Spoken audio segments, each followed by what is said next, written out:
além dessa mudança aí do Código Penal, né? Na tua opinião, por que o Brasil é o país onde tem essa violência maior? Por causa da pobreza, né? Por ser um país subdesenvolvido? Por que seria, né? Porque, claro que a gente está falando na mudança do código, mas a gente sabe que mudando o código precisa ter maior estruturação dos presídios, porque tem super aí população de presidiários. Tá, mas aí, né? bom, aí nós vamos por partes, tá? Vamos por partes. O que mudou? O Brasil já foi um país seguro. Nós temos 512 anos de história. O Brasil foi descoberto em 1500, tem 512 anos de história. Nós já fomos um país seguro? Sim, nós já fomos um país seguro. Nós já fomos alguma vez um país justo? Não. Nunca fomos um país justo. Lamentavelmente, nós deveríamos de ser um país justo. Então, o que tem é na questão penal, tem uma coisa, o seguinte, a desestruturação da família e principalmente, e por isso que eu acho que é importante que eu fale, a falta de assumir um compromisso dos homens, dos pais. Se coloca o filho no mundo, são 30 milhões de pessoas no Brasil, 30 milhões de pessoas no Brasil que não têm uma coisa simples, que é o nome do pai na certidão de nascimento. Então, tu vê, se tu foi criado sem um pai que te dá o nome dele, olha, quantas pessoas a gente conhece que tem o nome, etc., paga pensão e tal, e são péssimos pais. Mas se tu nem o nome tu não dá, tu não faz absolutamente nada. Tu foi um banco de esperma que gerou uma criança. Tá? Aí, tu tem que te envolver, tu tem que pagar essa pensão, tu tem que ajudar essa mulher a sustentar o filho que tu tens a responsabilidade de fazer. E, não só isso, veja bem como é a nossa legislação. Uma mulher que não recebe a pensão alimentícia, ela entra na justiça e ganha, até o sujeito pode ir preso. Agora, se o pai não visita, se o pai é omisso, a lei não permite que a gente vá lá e prenda o sujeito, obrigue o cara. E deveria. Porque diz assim, mas como é que eu vou obrigar o cara a gostar do meu filho ou não gostar? Mas ele precisa assumir, porque mesmo que seja uma relação ruim, entende? Vai começar uma relação com aquele filho. E vai dar tempo para a mãe também descansar, entende? De cuidar de si um pouco e de até sentir saudade daquele filho que vai retornar depois para ela. Então, nós somos a favor de que vamos fazer o Brasil sem grades. Em primeiro lugar, vamos colocar no Brasil só os filhos que a gente realmente deseja. Esse é o primeiro ponto. Segundo lugar, colocamos os filhos desejados ou que a camisinha furou, indesejado. Tá? Não interessa. O filho nasceu. Eu, como pai, eu tenho a responsabilidade de assumir essa criança. Tá? E eu digo assim, pelo menos que seja uma figura paterna. A criança precisa ter uma figura paterna, que seja o novo companheiro da mulher, que seja um tio, que seja... Falta responsabilidade. Essa responsabilidade. Né? Até pouco tempo atrás, uma criança foi abandonada aqui também no lixo. Uma semana ou duas atrás aqui no Rio Grande do Sul.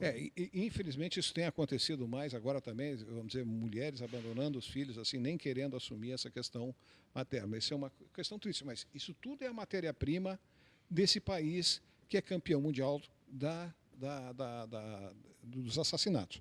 Agora, eu gostaria de dizer assim, a respeito da questão das cadeias que tu falaste ali, da superlotação, eu queria dizer o seguinte, olha, nós brasileiros damos quase 40% do que toda a nossa riqueza nós entregamos para o governo. É só isso?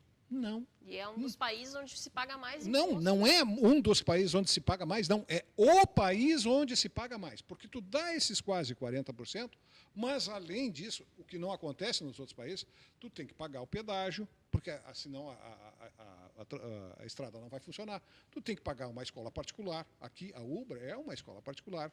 Tu tem que pagar um plano de saúde particular, tu tem que pagar uma previdência particular, porque tudo aquilo que tu paga para o governo não serve para nada. Tá? Então, eu fico fulo da vida quando a pessoa diz assim, não pode construir presídio porque tem que tirar o dinheiro da educação. Mas eu posso perguntar para as pessoas o seguinte, mas e esses salários acima do que é o permitido legalmente, isso não contribui em nada? Esse excesso de gente, esse excesso de cargos de confiança que vão surgindo toda vez, daí não pode sair a verba para construir. Que, na maioria das vezes, né, como mostrou nas reportagens aí, funcionários com cargo de confiança que nem exerciam o cargo de confiança, né? Pois é, bom, mas eu digo assim, olha, da nossa ONG tem ela é a sede é em Porto Alegre, muitos funcionários públicos vamos dizer, se apresentaram já como voluntários, e eu fico impressionado, porque se fosse na minha empresa, seriam pessoas muito boas, pessoas que têm iniciativa, que gostariam de fazer alguma coisa, mas o sujeito é funcionário de carreira, nunca tem uma chance de liderar qualquer coisa, porque vem um sujeito lá de paraquedas que não entende nada daquele serviço, como um cara de confiança político que vai lá, que é o cara que manda, que não sabe nada. Com certeza. Eu não sei se a gente tem no ponto aí o vídeo da campanha Chega de Braços Cruzados. Será que a gente tem para mostrar? O Brasil é o país com o maior número de homicídios do mundo. E ninguém faz nada. Criminosos condenados vivem em liberdade. E ninguém faz nada. Enquanto isso, o projeto de revisão da legislação penal aguarda no Congresso para ser votado.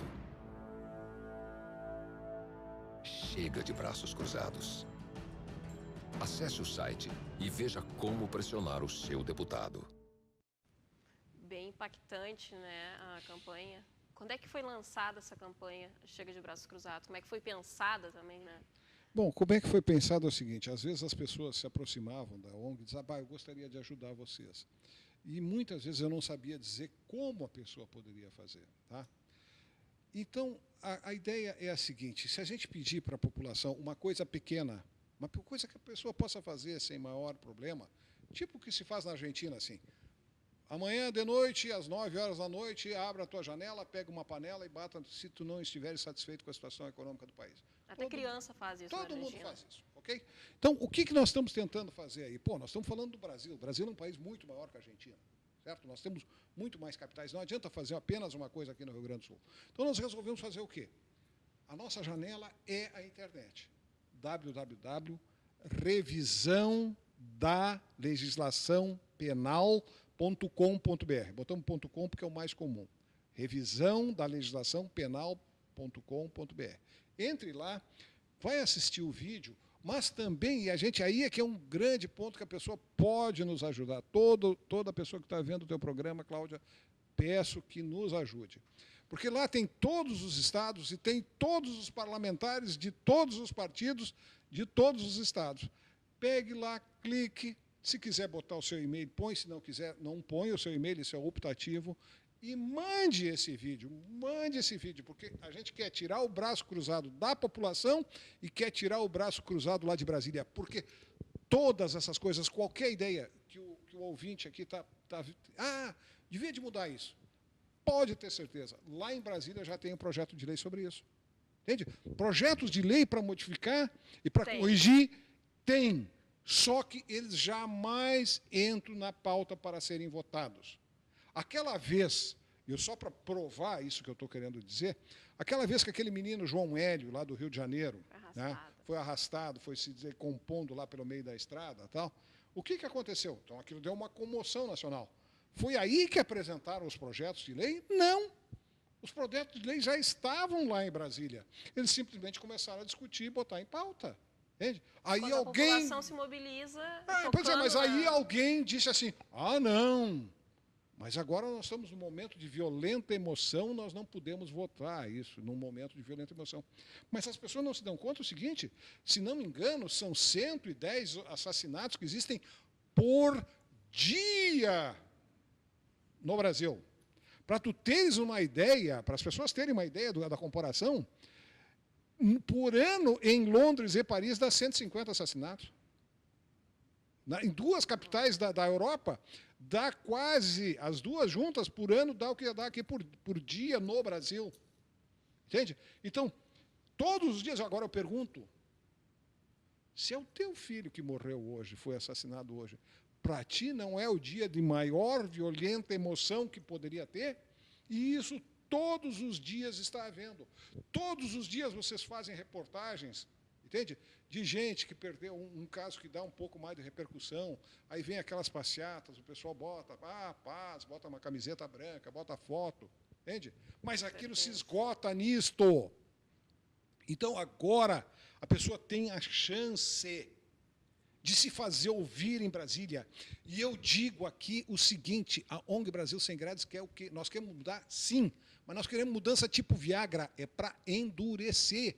Porque as mudanças que estão lá em Brasília para acontecer agora, infelizmente, são para dificultar o trabalho da polícia, são para dificultar a ação do Ministério Público. E eu tenho certeza que não é isso que a população brasileira quer. Quem quer isso são os marginais que financiam algumas campanhas políticas. Com certeza. Luiz Fernando, muito obrigada pela presença aqui no programa. Adorei te receber aqui.